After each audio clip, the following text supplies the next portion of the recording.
Hey, Scott Harper here with Oklahoma Sports Network. I'm here with Coach Greg George of the Noble Bears. Coach, who stood out for you individually on Friday night against MWC?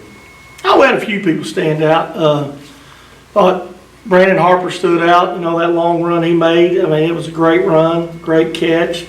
LT continues to stand out. Thought Colin Fisher stood out.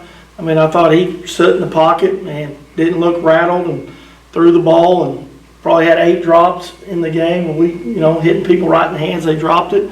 Thought he looked solid for his first start. That's probably the best defense we're going to face all year. Sean Gillespie thought the times he ran the ball hard. Defensively, standouts, thought our linebackers stood out. Thought, Gillespie made some great hits, sideline to sideline. Thought Bryson Crawley did a good job setting the edge on some things.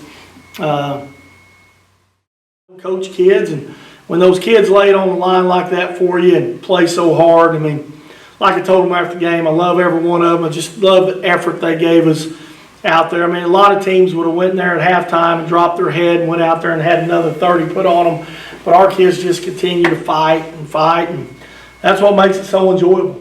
Yeah. Okay. So, what are you guys expecting from the Wildcats come Friday night?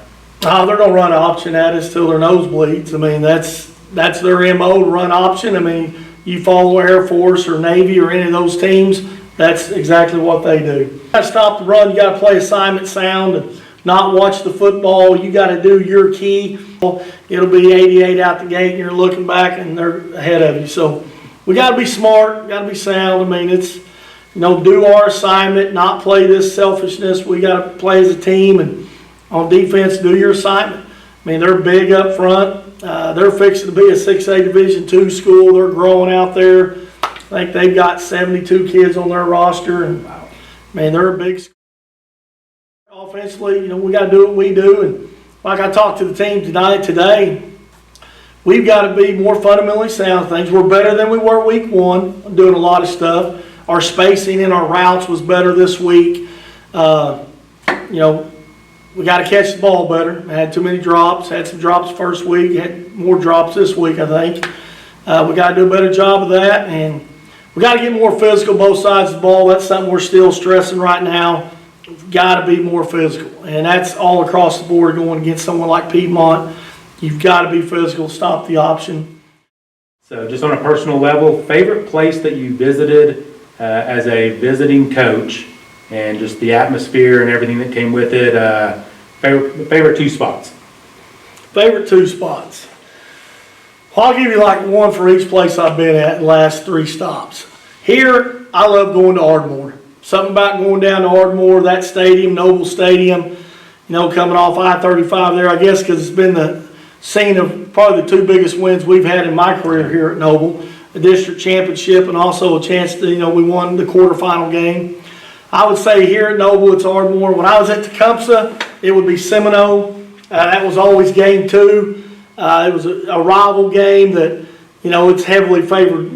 Tecumseh's probably won that game 7 times in the history. Yeah. But it's just... Coach Steiner has a good program. Yes, he does. And, we beat them over there once when I was there. We play them tough all the time. We got them one time. And just the environment when you pull in your buses at 5 o'clock, the Florida State chant, it's on loudspeakers, and that thing goes on from 5 o'clock till pregame warm-up starts at 6:30.